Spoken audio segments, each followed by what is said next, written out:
Okay. Hi, everybody. Wow, this is going to be so exciting. I've been planning this for a while. You know, um, well, as you know, that we are honoring the life and legacy of Dr. Effie Chow at this Congress, and I, um, I am in possession of much of the contents of her office and her archives and her records, and uh, going through her records, I found many programs from conferences that she did, starting in 1975. So Iwaha, her company, which is 50 years old, would have been 50 years old this year, is started in 1973. And in 1975, she started her holistic conferences at San Francisco State. And then here was two of them, both in 1975. And we go on to holistic health, 1976. Did you? Oh, it's a holistic. We have people who are there. Well, you should come up and join our panel. Holistic Health 4, Stress and Tension in 1976. And there was one in particular that caught my attention, and it had it was from, I think, 1978, wasn't it, Jack? 1978. That was the one in Washington. 77 was here. 77 was here, 1977, and as it turns out, a lot of the people that I know, I wasn't there. She was, and a lot of the people that I know now were present at that time. Jack Travis, John Travis, MD, Master of Public Health. He started the first wellness clinic center in, what year was that? 75. In 1975. And our other panelists, Karilee and Richard Shamus, are here. And Karilee was at that conference. She was actually a volunteer with Dr. Chow and accompanying Dolores Krieger, around town. And the names on that program, I mean, there was Dee Krieger, there was Elizabeth Kubler-Ross, there were names, Jack Travis, that now became huge, but these people were still in the beginnings of their careers at that time. And so I wanted to put together this panel and bring some of these people together who were there for all these conferences. And here we have others here. The Nurse Healers of Tomorrow, A Futuristic View. So a lot of these were put on by nursing associations. And so the real topic of this today is Nurses Set the Stage. And our panel today, all the people here are pioneers, starting with over here to the far left, Dr. Nadia Linda-Hole is an integrative specialist. Dr. Jack Travis is also an integrative specialist, both MDs.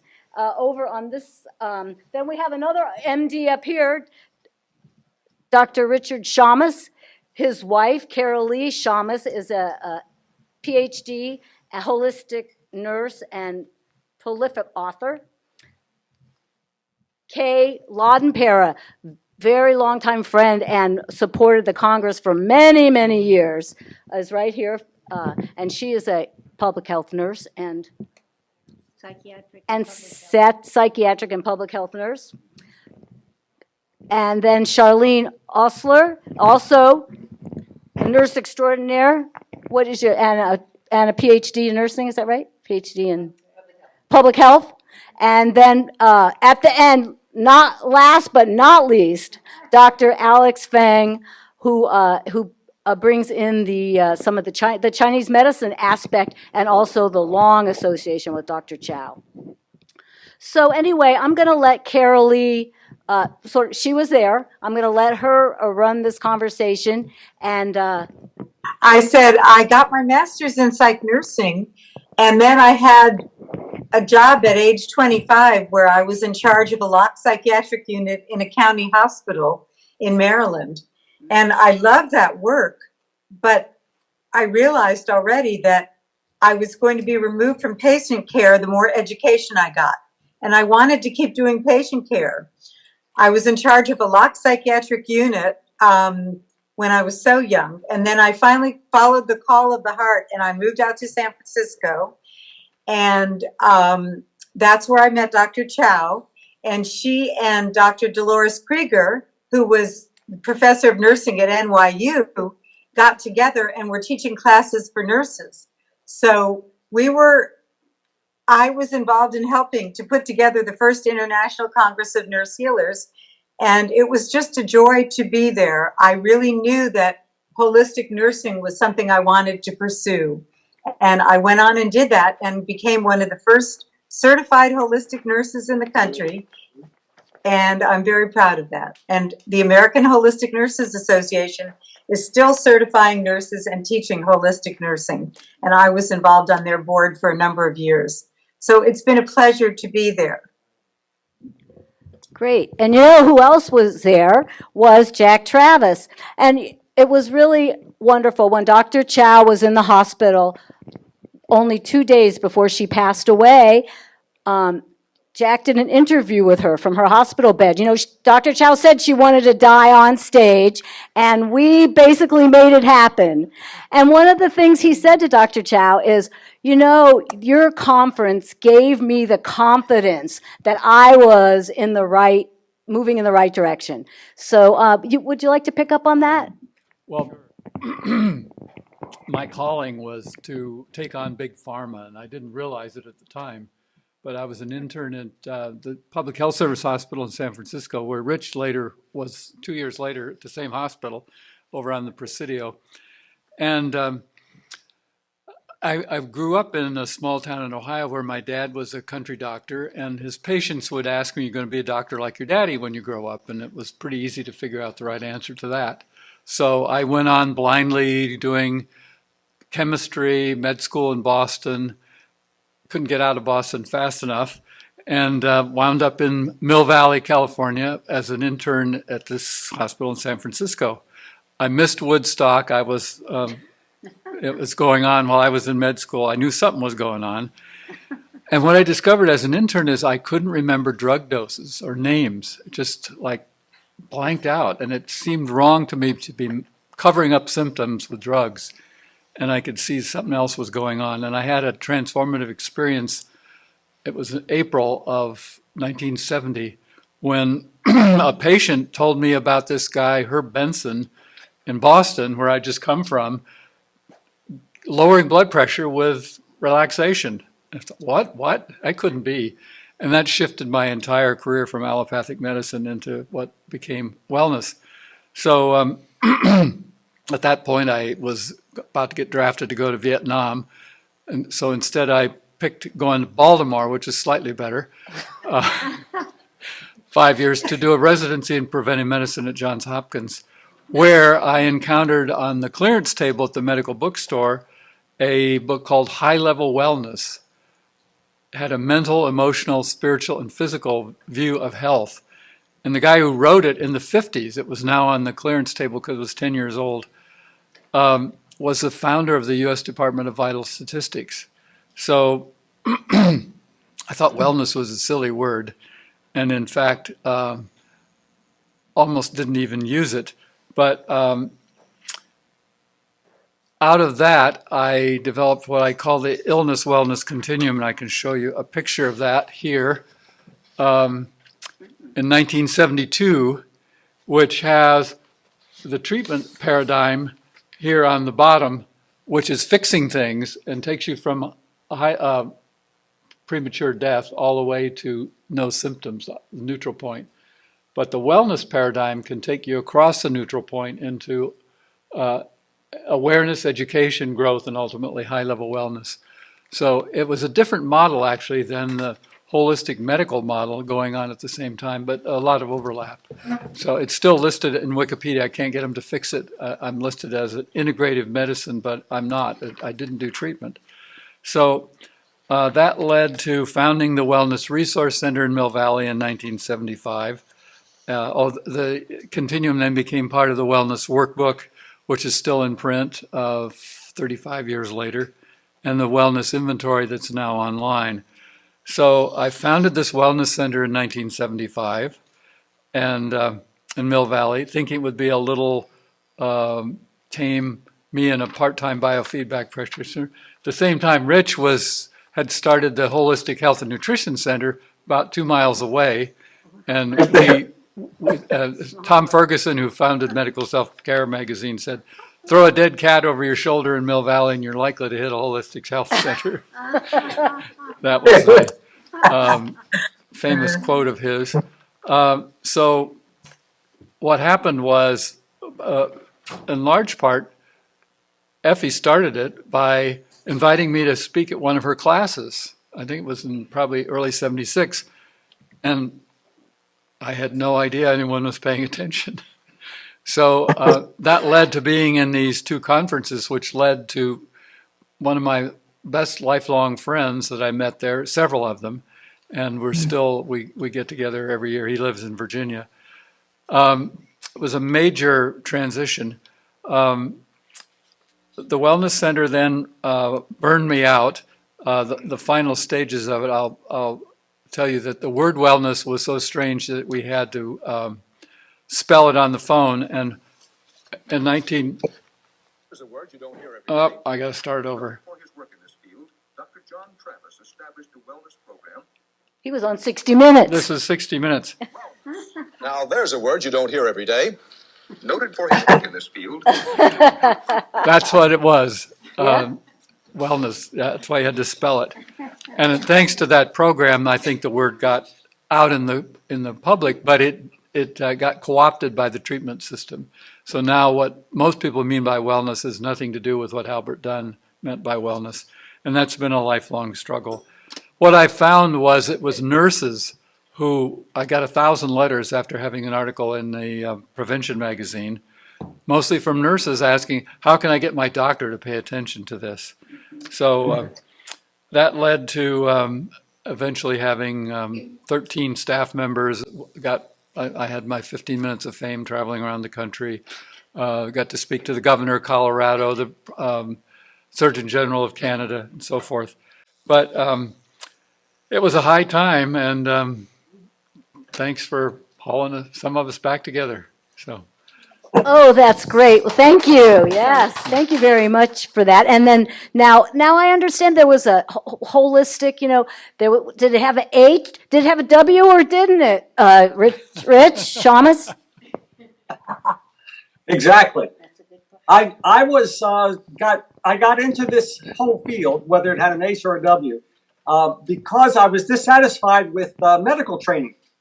And in fact, then when I got to be an intern in San Francisco, I was even more dissatisfied. The people were given care that was not very humane. It was not aimed at having them have a better life, but just treating the symptoms and getting rid of the problem temporarily, and they would often come back. So it was in my last year of medical training where I saw a demonstration of acupuncture, and that was just an explosion of new ideas. If this was a technology that was better than what we had, which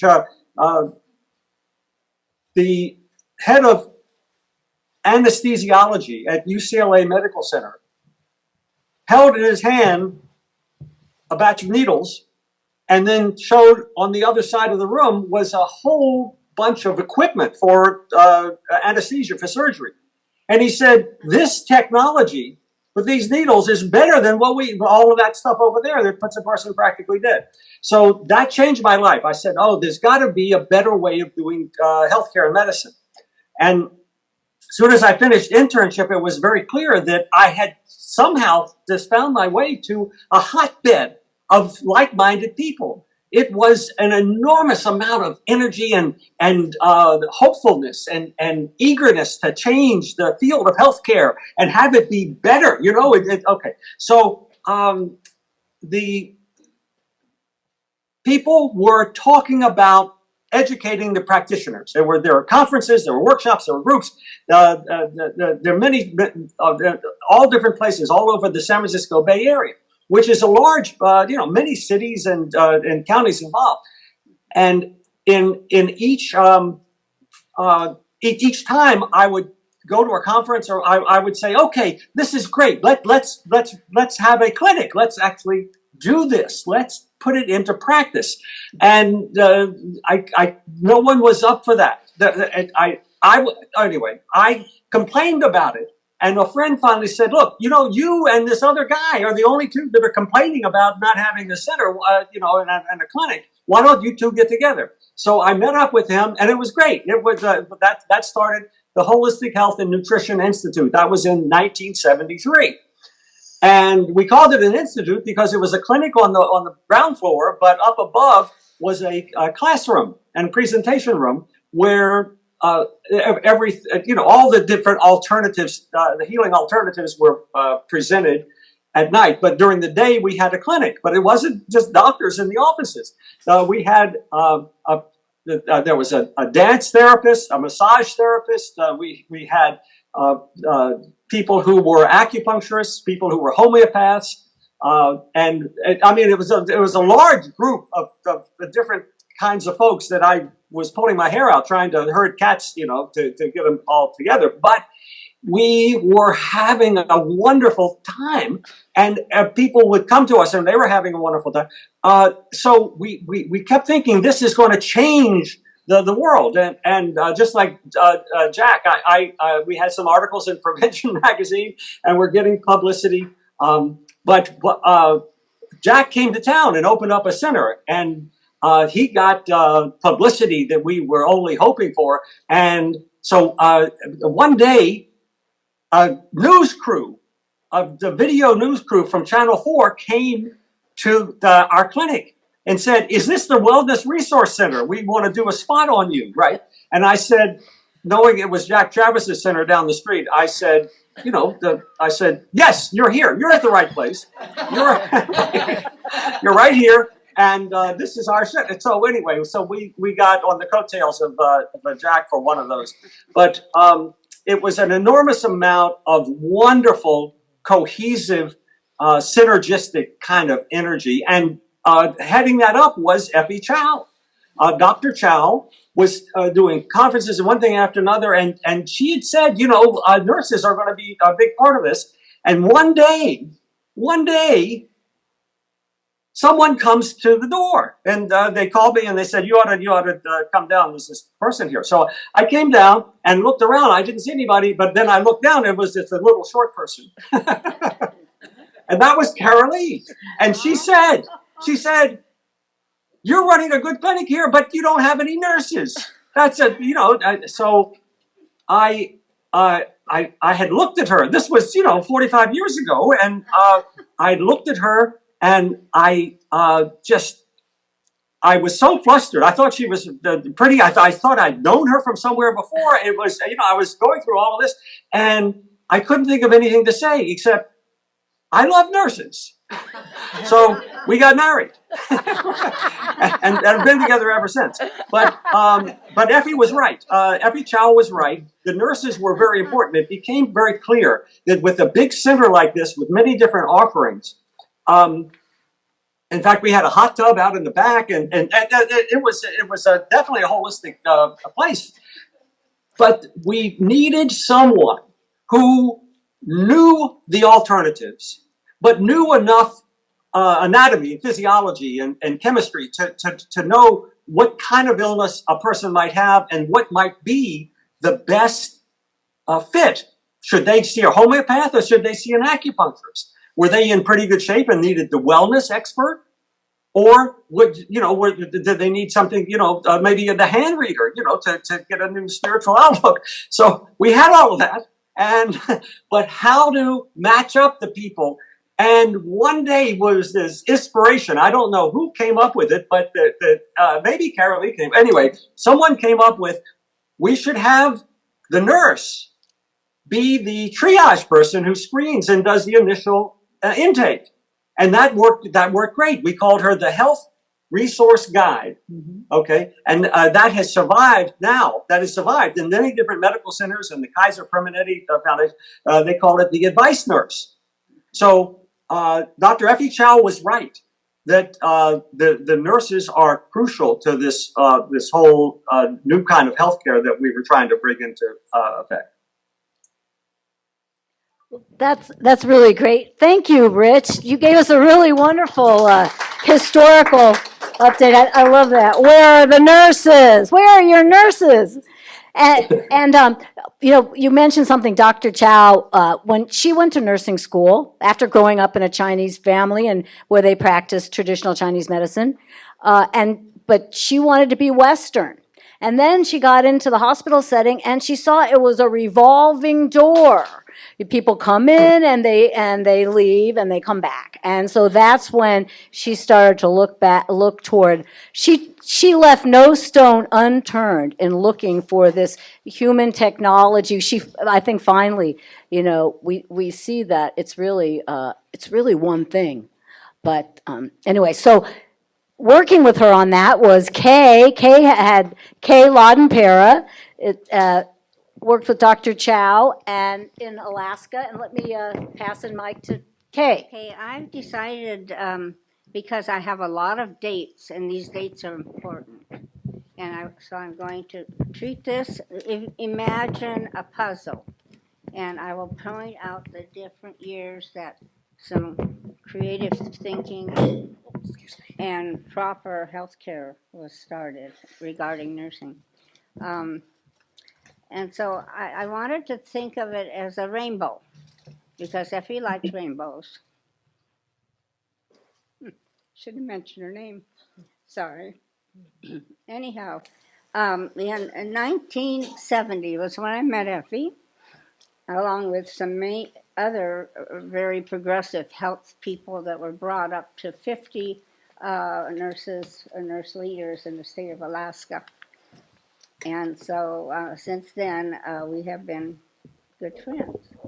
That year, the Nixon administration was very involved in concentrating we had very high mortality. Anyway, Nixon was really on top of this, and he had his administration. At that point in time in the 70s, there was a high rate of mortality and maternal and infant mortality, as well as a huge increase in teen pregnancy, if you remember that era. And that was not only traumatic to the population, but it was very costly for the population, as well as the need for family planning for low-income populations. So hence, at that time in 70, the development of Title X family planning services began. And that was quite an involvement. Then that's the first puzzle. Now, figure out another piece was in, which also continued in 1970. Alaska, Washington, Oregon, and Idaho were under California, Region 9. But because of this new emphasis on this huge program, they developed another region, Region 10, which held these 4 states, because they really were quite different than the previous states in Region 9. And so that is another piece of the puzzle. Then in, let's see, also in 1970, this plan was great, but they hadn't planned on how it would be delivered. And so the biggest issue, UCLA is really, I can't say enough for UCLA. It's so progressive, and it takes on issues for the whole country in many areas. And this was a big area. And so doctors from UCLA went over to China, and they looked at how the rural parts of China were being helped and treated, because they were having issues too, and they needed medical treatment out in the large rural areas. And so they had the barefoot doctors, and they brought that, yeah, Rose told me a lot about that, and they brought that back to the U.S. and to UCLA, and they used that model. That's the model they used. And it's a perfect model. And that model Alaska had developed a model similar to that for rural native areas where people couldn't come during the especially winter. And so the state public health nurses rode the dog sleds to the villages, and they were in touch by wire. They had standing orders. They were in touch by wire to with the doctors if they had to do minor surgeries or pull teeth or do whatever they had to do that weren't necessarily in their job description. And so they were the model that was developed, and that's why Alaska was chosen to be the state in our region then. And so at that time, there were two very important people. One was my supervisor, regional supervisor, which was Vivian O'Lee, and she also was a nurse. She was a school nurse and did some very innovative things in school nursing at that point in time. And then a Dr. Axel Rod. Some of you may know him, I don't know, but he just retired, and he was a young doctor, and he had an internship, and he had some time and money, I guess he had to pay back, so they selected him, and he was an innovator too, and so was Vivian. And so when I met Effie, I knew I had to introduce her to Vivian, because that's where my federal money came from, and I knew I was bringing her up to my staff and to the nurses of Alaska. So, okay, so that's another puzzle. Then, we got them. The third puzzle piece was 1971. Okay, so now we've got a plan. We've got the doctors organizing a program for advanced care in nursing. And so this is what really started a nurse practitioner. But this was the very first they had, before they could do that, in 1971, they had to have the Nurse Training Act, Federal Training Act, pass the expansion of the role of the nurse to provide these services. So it's a very step-by-step process, but it's something that's lasted and will continue to last through time, because it was done properly. So that person was titled the first women's healthcare specialist in the United States. And that was really the beginning of who's going to become your so-called now, today, your advanced nurse practitioner. Okay, so we had two wonderful nurses to send, and they completed the program, which I think was to last a year. They completed it in 3 months. They were, and the reason that was is because one of them, well, they both were public health nurses, and one of them and they weren't older, they were young nurses, but the one had been in the Peace Corps in Central America, so she had a lot of experience, and the other was a nurse midwife from Kentucky who had worked for a while horseback. I guess they called them horseback midwiferys. So they deliver up in the hills by horseback and help deliver people. And she had run up in Fairbanks, had run a northern area. So she came, and the two of them went out. They didn't know how long it would take, but it took them 3 months to learn the material. And then they came back, and they were under a doctor's care because you had to have 100 you had to be okayed for 100 IUD insertions, if you know what an IUD is. But anyway, that's a form of birth control. And that was very popular in those days. And so you don't know how many you're going to get. So when they come back, our local OBGYNs were wonderful. They gave free time to these nurses. And then once they became the newer term, nurse practitioners, they were all hired by doctors. They liked them. Okay, so another piece of the training now, so we've got this going. So in 1974, the nurses went out to train, and that was because the doctors at UCLA had developed a program, and it was a very wonderful program. And let's see.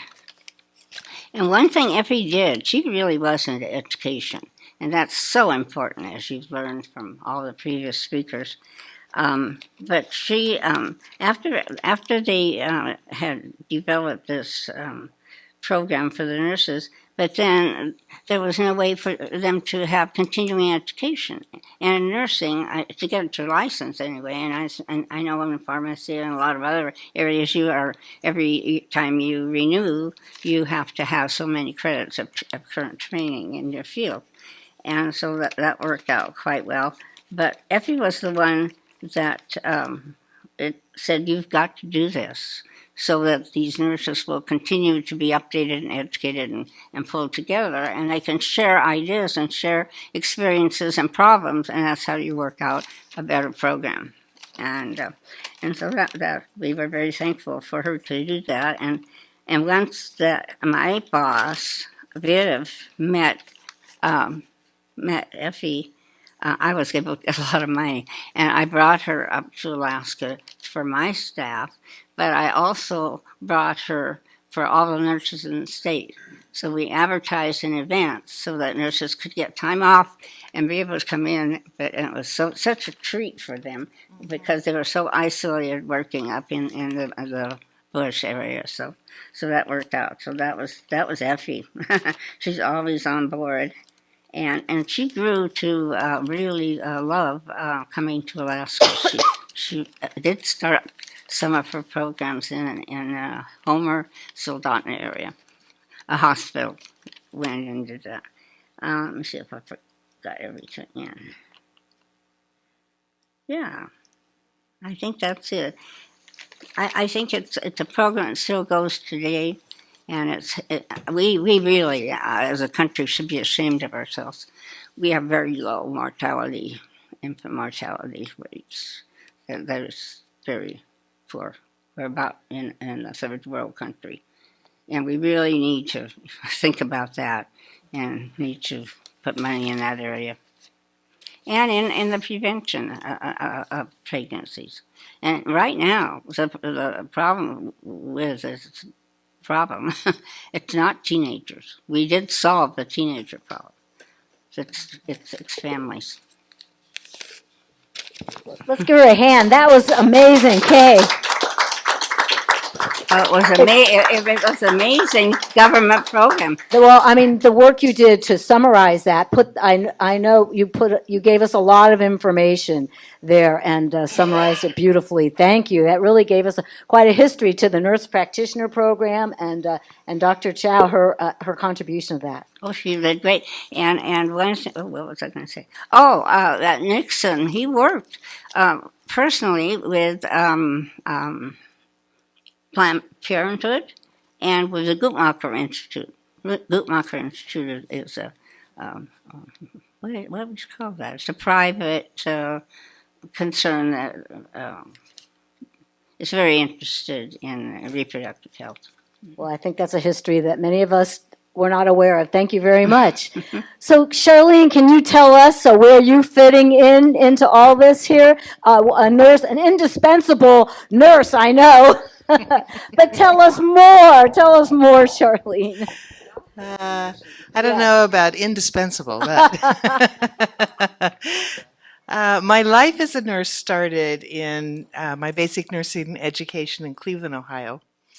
And I had to work in order to pay for my education. So I worked as a nurse's aide / practical nurse, but really we were student nurses, right? And I remember in the middle of the night walking around with my flashlight. Is her chest still going up and down? And seeing people who were so sick. And I said, uh-oh, did I make a mistake? What am I doing here? And then Jane Lowry was a faculty member who taught community health my last rotation. And we had to go make home visits, and my patient was never home. So I'm like, I'm not going to pass this rotation. I can't find my patient. And she said, Charlene, he's at the bar. And I was like, okay.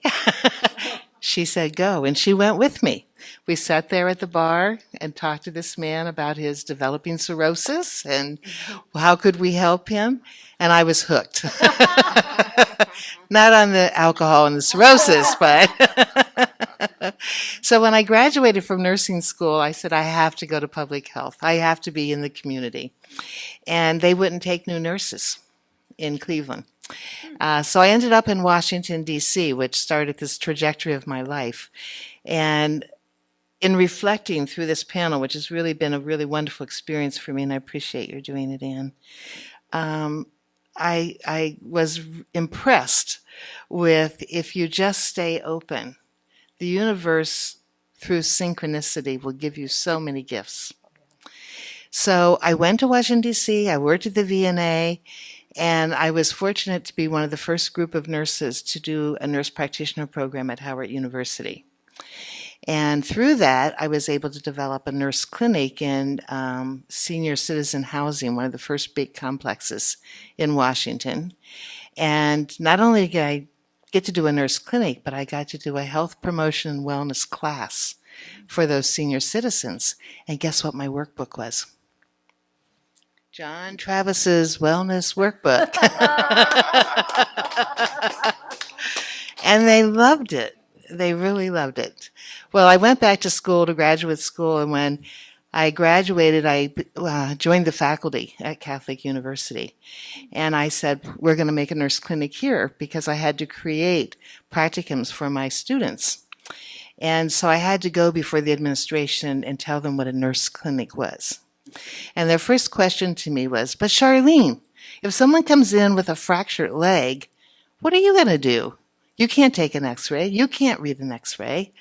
And so I had to really try to explain to them what wellness and prevention and promotion, the prevention of the fall that caused the fracture, the increasing the strength of the person so if they did get a fracture, they could recover from it.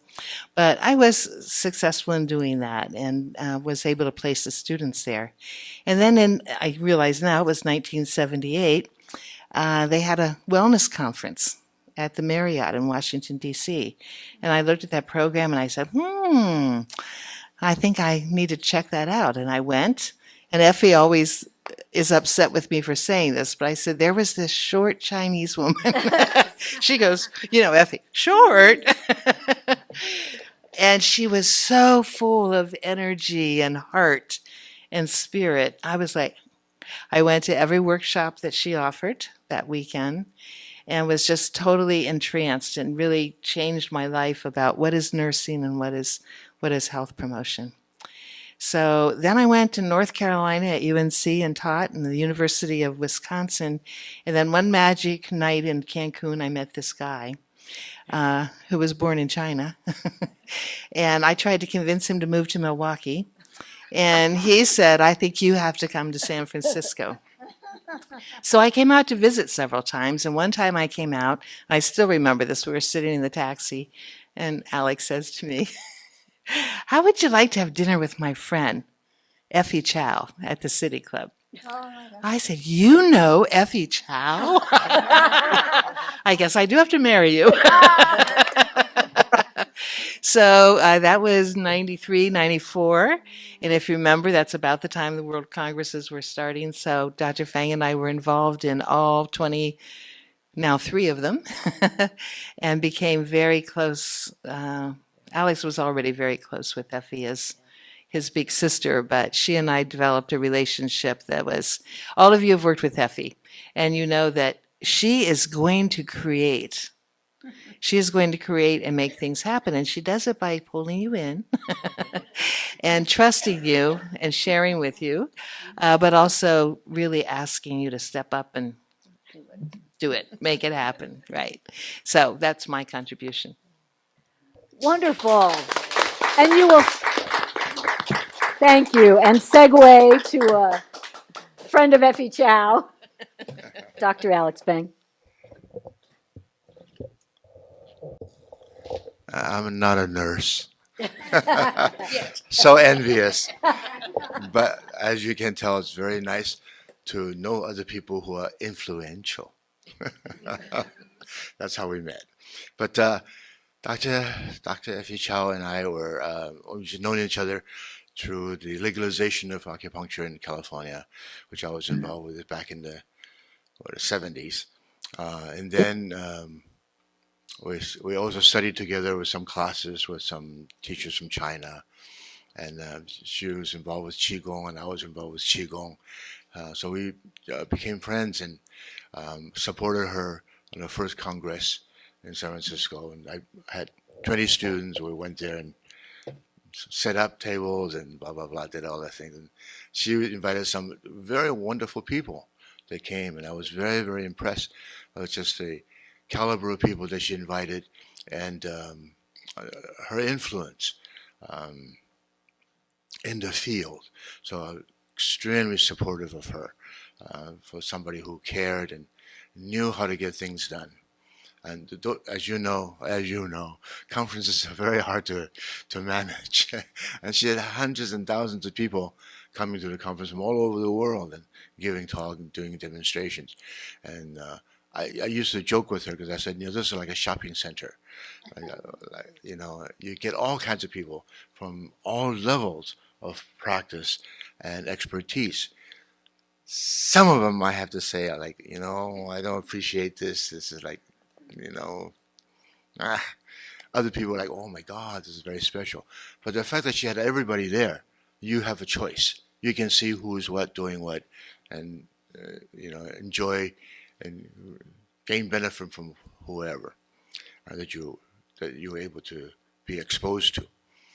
And I was the chair of NCCA, which is an organization, national organization that certified most states in the United States for acupuncture. And I said, they were looking for another member. So I said, well, let's get Effie Chow to come in. She's wonderful. So she came and she came with a resume this high. I'm serious. We had a deck of resumes from her this high. It scared the other members so much. They rejected her. But it was just too much for them. It was just too popular or something, too connected, whatever. So, but I remember she was pushing for certification because we had acupuncture certification, herbal certification, Asian bodywork certification, and she was pushing for Qigong certification. And we had discussion and argument. And one of the most difficult things was that evidence-based. Do you have any scientific research on Qigong that can validate the level of practice necessary, entry level necessary to be certified? And that was very, very difficult. And even now, how do you know the person's a good practitioner? What do you base it on? So, and that was a story with NCCA. I love Effie. She's a great being. As everybody knows, she's able to draw you in, have you work, and have you work. And she was extremely articulate. And I don't know how she does, but she can write and write and write, just pages and pages, so she can talk and just to bring things out in the open to be able to entice you to come as a guest speaker or as a guest to the conference. So I think that's it. Yeah. Thank you, Dr. Feng. Good. That's true. She did. Well, she worked the hardest. That's it. That was the thing about Dr. Chow. Attention to every detail is how she made all these conferences. It's how she dealt with every patient, client, student, the quality of her attention. And one of her early students is our next speaker, an MD also, Dr. Linda Nadia Hole. Aloha. Thank you a lot. Yeah.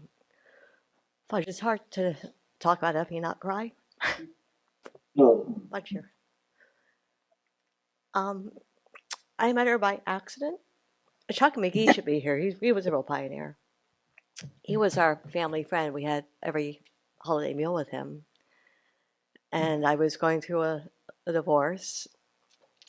And one of my patients, and we already had miracles, meaning, and one of my patients who Be a Miracle Story, came to check in on me. I said, "Why are you here? I saw you last week." She said, "Well, we thought you might like this book," and it was the Qigong Miracle Healing book. I called Chuck and said, "Chuck, what are you like? What's this about?" And he said, "Well, she's in Seattle, only hours away. You should go see her. Maybe you'll be famous someday too." I went, "Chuck, I don't care about." But anyways, that's how it started. And Effie, it was a different. And wait, you nurses, I trained in at Highland General, Alameda. You guys. What else here? Herbert Benson was a big deal for me too. I taught for the American Academy of Pain Management for years. I was on their education board, and one year someone didn't show up, and they said, "Well, could you sub?" And I had to talk about the relaxation response. Like, totally ridiculous for me to talk about that. I lost a lot of people during the pandemic, so I'm a little bit, yeah. And the Second World Congress is when, and Effie, with you guys, white nurses, MDs, you'd be in trouble without the nurses. There was so many times when like someone's dying or someone does something really stupid, like, God, the things we doctors do with new people, I'd always go to you guys. You knew what was going on. You knew way more about it than I knew. Mm-hmm. So what? So the Second World Congress is where I came. Was it that long? Yeah. And spent a lot of years recovering from the marriage. And then as soon as I recovered, then 10 years ago, the 2013 World Congress got me hooked up with the person I'm recovering from now. But what here? And for me with Effie, I'd say, what can I do to help? But I'd be somewhere a long ways from home.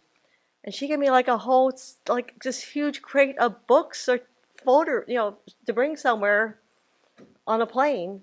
And yeah, you know what it's like. You stay up all night. So what else here? Effie totally changed my life. Changed the life of almost everyone I knew who came in touch with her.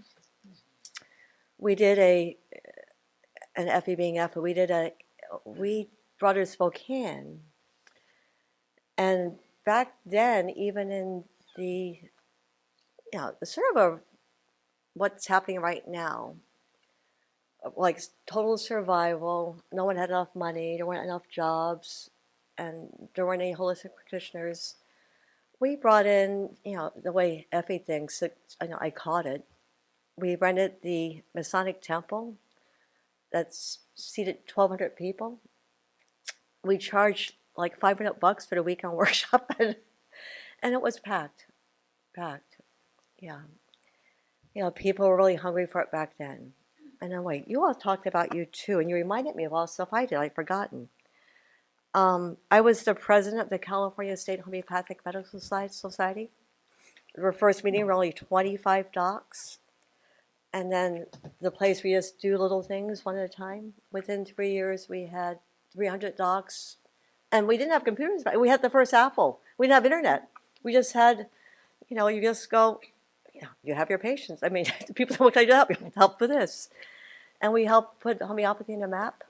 The Geo Museum, they invited me. Well, again, said, you got to be in the museum. But me being me, I never returned in anything. So if you go to the museum, just pretend I'm there. So going, Effie, I love you. What else here? There's a ton. I was the barefoot doc. I made the New York Times in college as the first barefoot doc. And but who cares about what I did? Oh, holistic family medicine. We call ourselves holistic family medicine. And now it's a term, holistic stuff. Hollywood actually discovered us, and also the press, and also the news, and they built us as mystic medicine. And with Qigong, I'm not sure what happened exactly when, but we had a number of patients that, I wish I thought of it back then to drop their names. But what I actually would like to know, running all the history, is how can we serve everyone now to bring this forward? and what, I mean, assuming people are online, like what's our next step? For, you had me write that thing for Effie. Now, Effie had a huge impact that not many people know. Meaning, the left hugs. That's Effie. The whole energy psychology, where we brought her to DASEP, of energy psychology is Effie. I mean, the foundation. What else? Food. That's Effie, Tom, and Janet Wu. Yeah. What else here? She taught cooking. Yeah, and She had a TV cooking show. I'm And wearing pink today because of Effie. This is one color that she wore, her favorite suit. I wish I told her I wanted it before she gave it away. So, what else? So, you did ask a good question when we talked with each other in preparation for this panel. The question is, have things changed?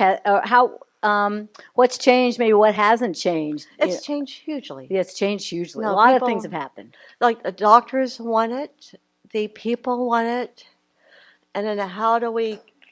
Thank God you have it on your house and you're storaging it. Like, how do we digital? How we do the stuff that? Yeah, let me stop you right here because I have a very special presentation to make.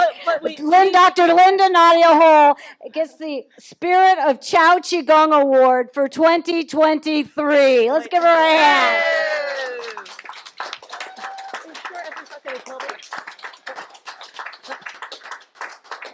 Please give us your remarks. Oh fudge! I got I got to like be Effie's Uber driver, and I could smell like, oh, she will kill me. I'm gonna say stuff. One thing Effie did that makes me cry. She had the love of her life, and she gave that up for the work. She gave everything up for the work. Yeah. Yeah. Well, I think that sums it up.